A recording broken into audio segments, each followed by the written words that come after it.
When you hear the word fences, what comes to mind? After taking a survey of over 100 students, we came to a conclusion that fences is a set of structured blocks used to secure a building. No doubt, we are all correct. But then, August Wilson has a clear definition of what fences is, and this is what Wilson tries to communicate in his book, Fences, using the character Troy Maxson.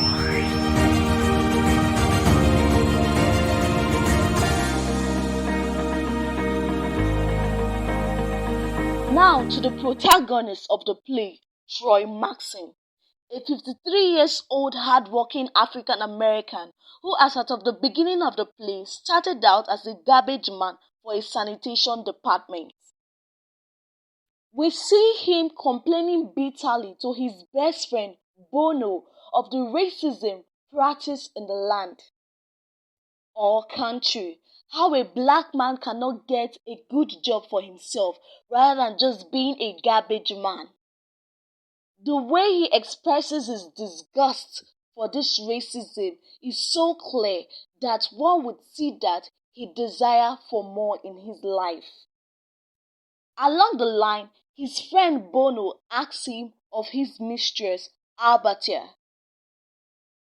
Albertia, on the other hand, is a lady Troy kept an unholy relationship with, even when he wasn't married to her.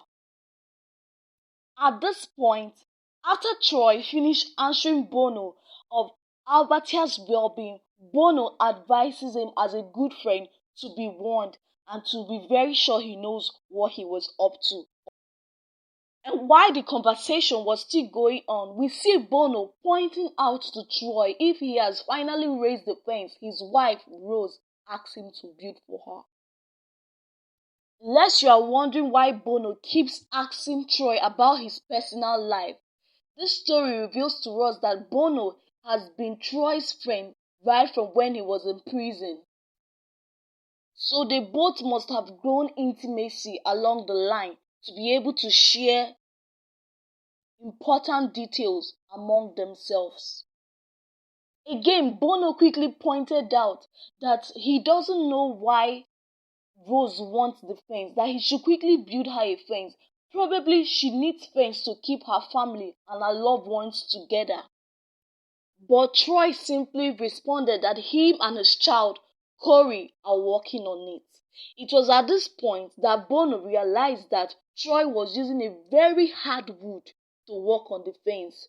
Now this hard wood is a symbolism of something. It symbolizes something. He quickly called Troy's attention. Why will you be using a hardwood instead of softwood so that you could get the fence done with? But Troy maintained his stability that he needs a hardwood. Probably it could be a symbolism that life has been hard on him, being an African American, or the hard way he has been fighting with death. But then a normal human being will quickly use a softwood and get things done with rather than using a hardwood to go through untold hardship or strenuous job. Now Rose Maxson, Troy's wife, a 43-year-old dutiful African American housewife, and both have been married for 18 years. Remember that Troy is 53 years and Rose is 43 years. That means Rose is 10 years younger than Troy. When we say Rose is dutiful, we don't mean she's a doormat where you can easily push anything to her. No, she isn't. She do not hesitate to set Troy right when he begins to act abnormal. She stands for what she wants, and she's very vocal in speech, though a dutiful wife. She is also the loving mother of Cory Maxson, a teenage child of Maxson, who happens to be the second child of Troy.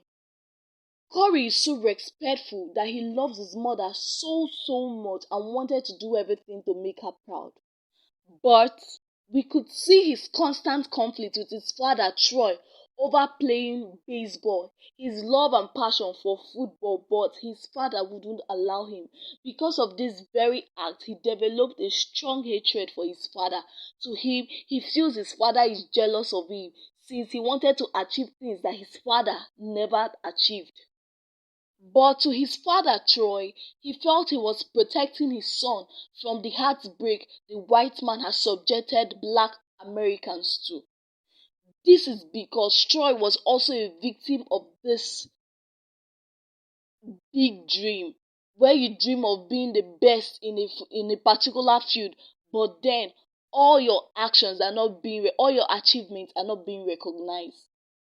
So to Troy, he was saving his son from a heartbreak, but to Cory, he feels his father was absolutely jealous of him being successful more than him.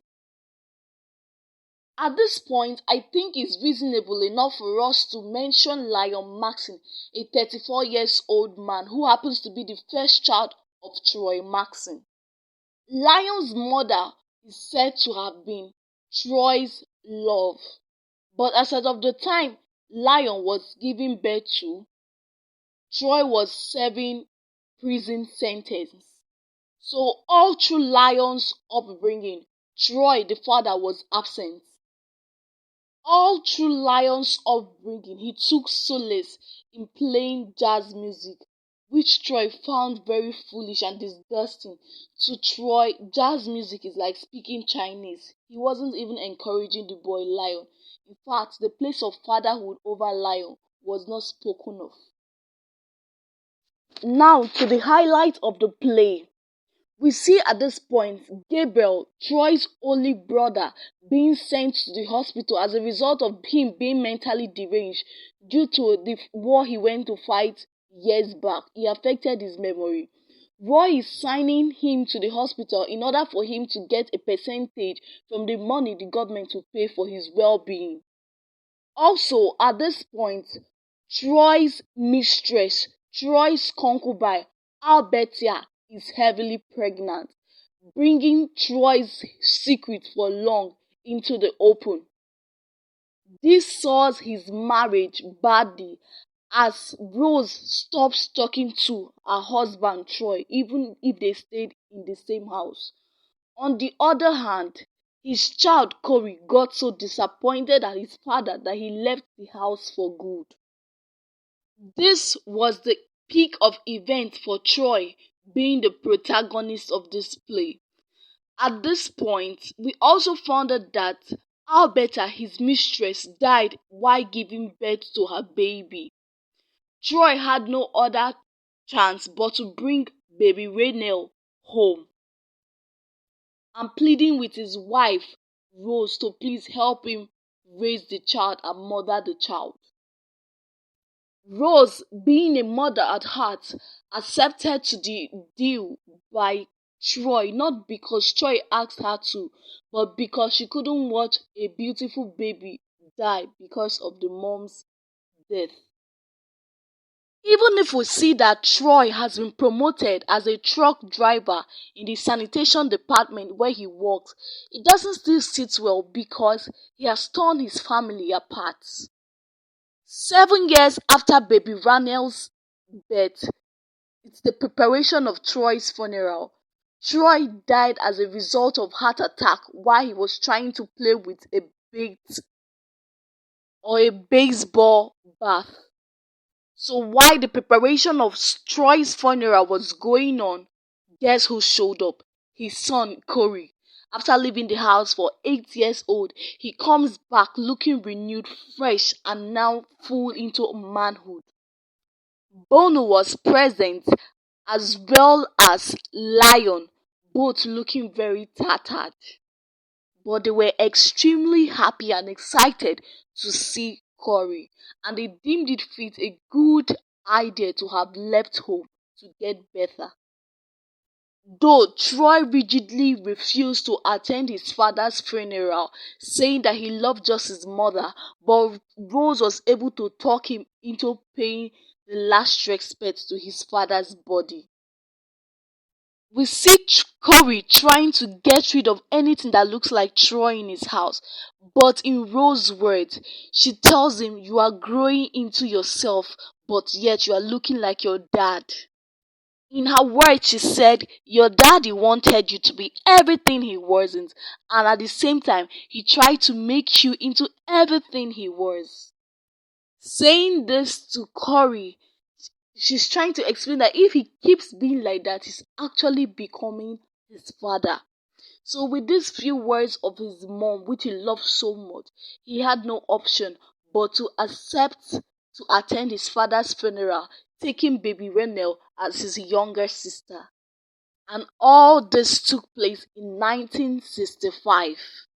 Please, let's take note that Troy had three different children from three women: Lion, Cory, and baby Renel. With this said, we have come to the end of the book Fences by August Wilson. I would say it's a revolution, but whatever happens, please you can join our in-house competition and also hit on the subscribe button. Don't forget to hit on the subscribe button. Thank you so much for viewing to the end. I love you so much. Bye.